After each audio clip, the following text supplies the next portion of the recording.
What is going on, guys? I hope you guys had a great day. In today's video, I'm going to be going over some settings inside of Warzone that are not default, so you're going to want to make sure you swap these up.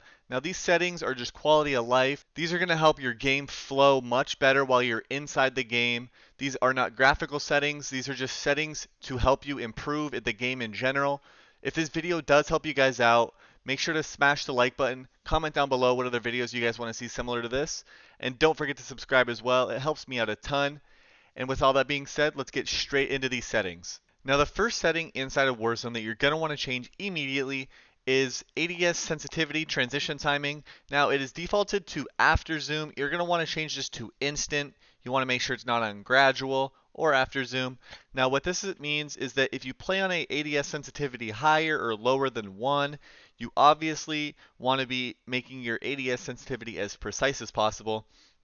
Instant is going to do that just for you. As soon as you aim in, your sensitivity is going to convert down to whatever the next sensitivity is, rather than after zoom is when your gun is fully zoomed in. So if you have a gun that takes a while to zoom in, like maybe an LMG off spawn or a Bruin, it's going to take longer for the sensitivity multiplier to be applied. Now, the next setting that we're going to activate before we ever even get into a game is going to be to disable hold to use. Now, this is going to allow you to loot much quicker when you're looting around an area like Superstore where you need to get in the chest as quick as possible. So I use F for my use key, so I can slide around, slide cancel, and press F on a chest if I'm popping plates, rather than having to go up to the chest, hold F, which takes a long time and is really inefficient, especially in drops such as Superstore, where you're highly contested and you need to get the guns and armor plates as quickly as possible. Now, the next setting is going to be down at the bottom of graphics. Now, we're just going to make sure that world motion blur, weapon motion blur, and film grain are all off or disabled. This is extremely bad for when you're playing games.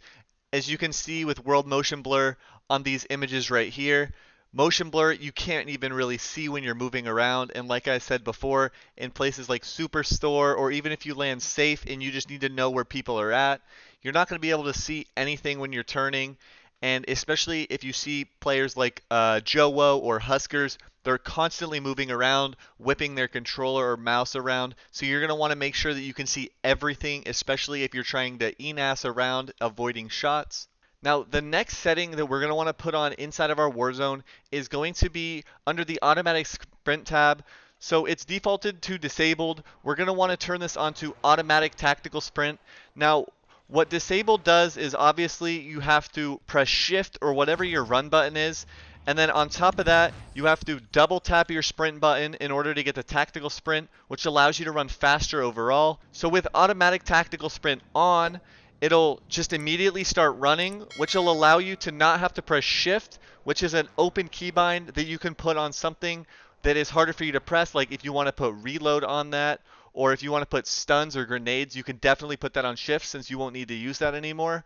On top of that, this is the best way for you to slide cancel and have the best movement. So if I'm running around and I slide cancel, slide canceling in Modern Warfare actually allows your tactical sprint to move on forever, rather than if you have it disabled and you tactical sprint normally, there's a cooldown on your tactical sprint. And obviously we want to be maximizing the settings as much as possible to allow us to get any competitive advantage ahead of any of our opponents. Now, the next setting is actually going to be parachute auto deploy.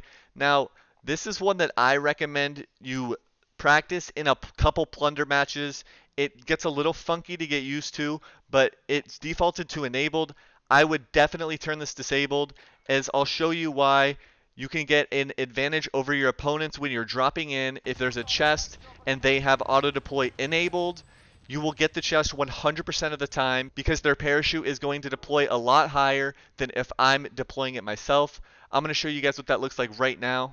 In a normal game, you would want to get in there as quick as possible so you're the first one to get in and grab the gun. So this is why you want to turn this setting on. I'm going to show you what it looks like with parachute auto deploy on, and then I'm going to turn it off and show you why it's better overall. So I'm flying in and I already know there's going to be people here, so I need to get in as quickly as possible to allow myself to get the gun and get the kills in Superstore. I auto deploy, and it, instead of putting me inside, puts me on the roof. Now I have no gun, and if the guy inside does have a gun, when I drop down, he would definitely know that I'm here. So now that you guys saw how bad having parachute auto deploy on is, I'm going to show you how quickly you can land in when you have it off. So we dive down, and you can just pretend like this is right out of the plane. We dive down, and remember how before we landed right on the roof? Well, having it disabled allows us to just quickly get right inside.